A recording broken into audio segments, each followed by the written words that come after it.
If you have sin in your heart in your life, most times what happens, even if it's already done and dealt with, it gets drudged back up somehow. And then usually what that does is that makes you less likely to want to keep going forward in certain areas, or you start trying to do things to, hide things from people and move things around. But you don't get it right, and you don't move forward. It's done. It's over. Move on from it. Listen, the Lord freed us from that bondage. Why do we want to go back to it? Amen. Galatians 4:9 says, but now after that ye have known God, or rather are known of God, how turn ye again to the weak and beggarly elements whereunto ye desire again to be in bondage. So you got Paul talking about right there in Galatians, God set you free from that when you were saved. You don't have to sin anymore.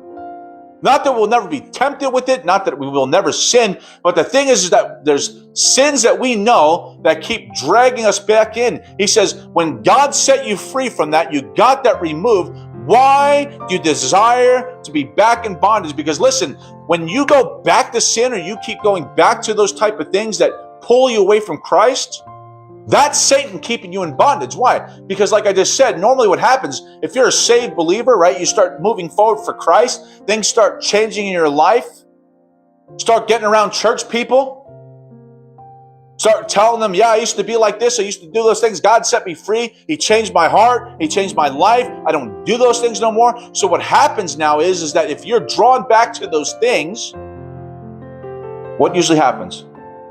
Start backsliding, right? Like I just said, you start doing it in secret corners. And then ultimately what happens usually with people like that, they don't ever get it right.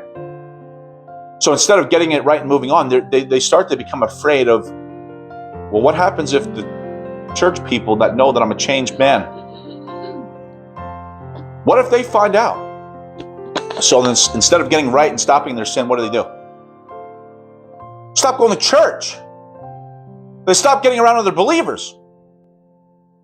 Get that sin right with God, ask for God's forgiveness, and then get back on track where you're supposed to be. And listen, if it's something that other people know about, then the best thing to do is not because that even makes it even worse, right? When you know that maybe one person in the church knows about it, or a couple of people know whatever that thing is, instead of getting that right, people then 100% walk away and then never go back. Why? Because they don't want to deal with their sin. They don't want other people to know that they're sinners, because they already confessed over here that I don't do those things anymore, and now they're back at it. Listen, that's the worst thing you could do, because it's exactly what Satan wants you to do.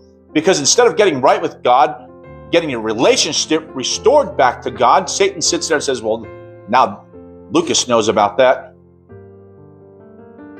So you don't want to deal with any part of people knowing about your sin.